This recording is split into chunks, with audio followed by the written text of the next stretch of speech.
We have my fucking boy, dude. Salmonella, dude.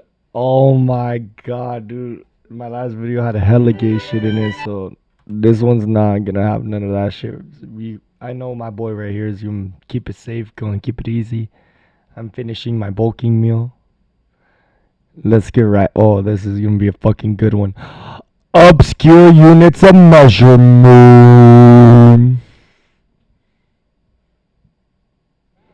Let's get in.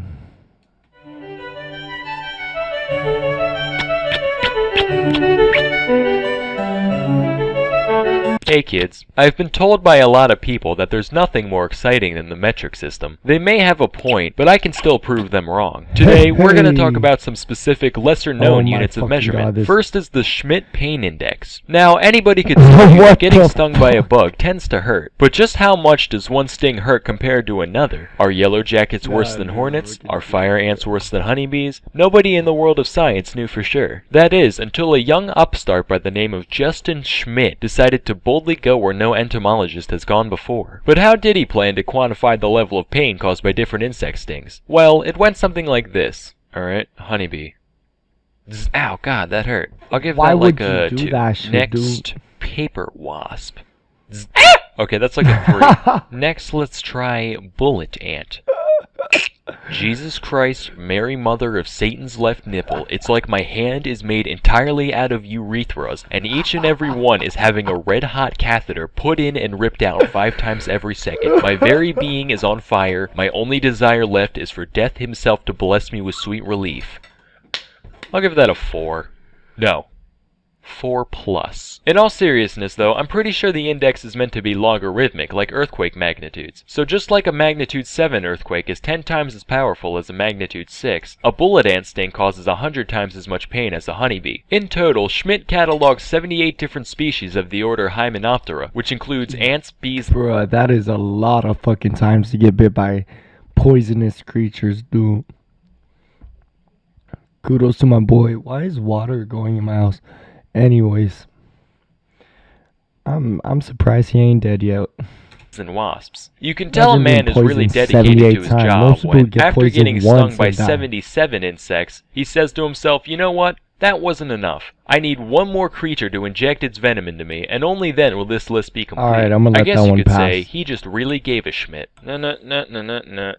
Next is the Waffle House Index. So for those of you that didn't know, the Waffle House is one of the most resilient establishments in the world. Whereas most restaurants would simply close down in the event of, say, a hurricane, Waffle House just goes from their normal mode to disaster response mode, following extensive protocol that allows that location to keep serving customers in spite of low food supply or even a power outage. In response to this business practice, FEMA came up with what is known as the Waffle House Index, which is a system to easily assess how badly an area is damaged by a natural catastrophe. If the Waffle House is fully open, they're in the green, which means things are basically fine. If the Waffle House is using their low supply menu, you're in the yellow, which means that the area is almost certainly mid-disaster. Finally, if you're in the red, that means the Waffle House is either closed or gone. Now that's a sign of some real nuclear zombie holocaust type shit going down, so if you're not already dead, you should probably vacate the area. Most engineers could tell you that, structurally speaking, the triangle is the strongest of all shapes. But I believe that there's one shape that's even stronger.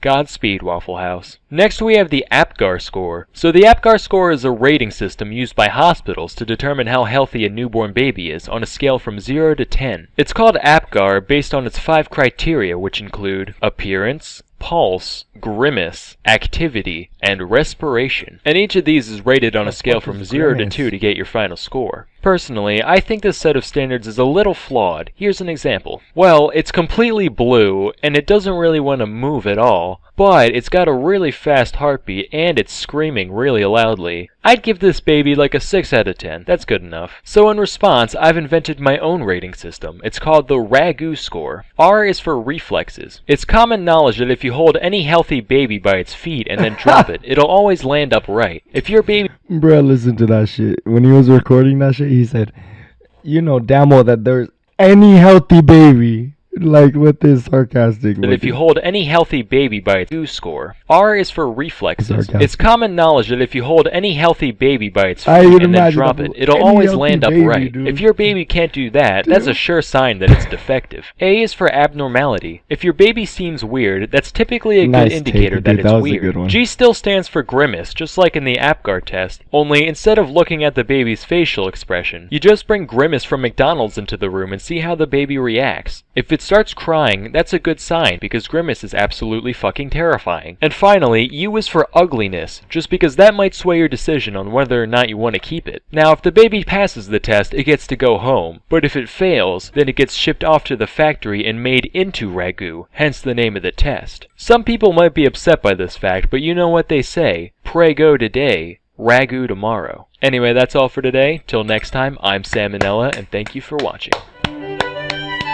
Fucking 10 out of 10 video. Oh wait, not that.